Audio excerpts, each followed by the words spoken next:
Good morning. Happy Tuesday. There's been sort of an issue that's sort of weaving in and out of a lot of the different cases that I've been talking about. And I feel like I just need to go on the record and say this once, and then I'm just not going to talk about it again. And that is this issue of judicial impropriety, conflicts of interest, corruption, stuff like that. I am extremely empathetic and completely understand the American public's lack of trust in the judiciary at this point in 2025. Both because it is disproportionately unfair to certain groups of people and has been for quite some time and continues to be. And also because where the judiciary matches up with the political realm, things have happened and continue to happen that have destroyed people's faith in the system. And I do experience some of that. I want you to know that I am not in any way blind to that. In fact, I deal with it every single day in my work and in my life. And so I do recognize why it's not a big leap for people to say like, oh, well, it's because the judge is corrupt, or, oh, it's because, this judge's ruling is something I do not like, and therefore it must be because it's a bad judge. So I understand how people get there, and I don't in any way want to take away people's ability to question or hate the American judiciary at whatever level you want to. That is completely up to you, and I encourage it. I believe in free speech. But I want to say that as someone posting on social media about ongoing cases while I am a practicing member of a bar,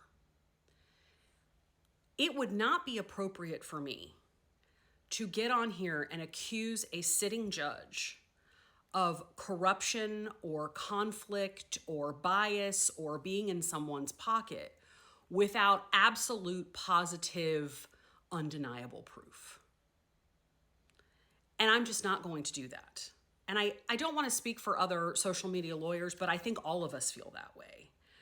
That our professional ethics and frankly our professional reputations are such that we can see like, oh, I see where you're getting that. But that is a very different matter for us than it is for someone who is not a member of the legal community to get on social media and call a judge corrupt or call a judge biased or conflicted. And that is why I, for one, am very hesitant to do it. Now, I will say that another reason that a lot of us are very hesitant to do it is because we have practiced in front of judges, and frankly, the bigger problem in the judiciary, in my experience, is not corruption, it's stupidity. There's a lot of judges who are just not that bright, to be honest. And they make bad rulings because they don't get it. I've had that happen more times than I can count.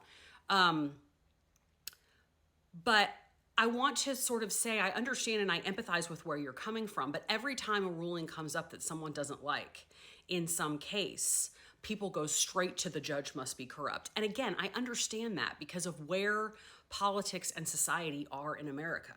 I totally get it. And if I were an outsider, I would probably think about going there too. But also, I am not going to publicly say something about someone currently sitting on the bench just because I don't think a ruling that they made was very good, or even a couple of rulings in a row were very good. And part of the reason I'm saying this now is because I've been thinking a lot about the Supreme Court, the US Supreme Court, and the upcoming term of the US Supreme Court, and how and whether I can educate people about some of the issues that are going on up there without it turning political.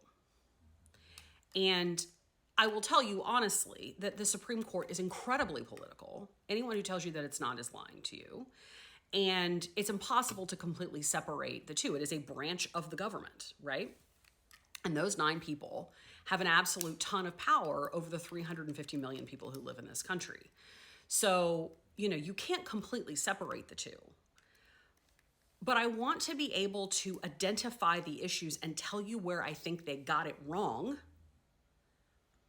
and allow you to come up with whatever reason you think is appropriate for that without me having to go on there and say, this is because they're a member of this group, right? That's the bridge that's too far for me. There are plenty of political creators who will do that for you. My hair's falling out. And some of them do a great job at it. I just want you to know that as a lawyer, I am not going to go after judges personally. I'm not going to make personal ad hominem attacks on people sitting on the bench. But I understand if you need to, and I completely support your need to. But if you ask me about it on my channels, on my videos, I'm not going to respond. Okay? Talk to each other, A-okay. But I want you to understand why. So thank you for giving me that. I fully support questioning things, questioning power, questioning authority is inherent in all of the values that I believe deeply in, and you are welcome to do so.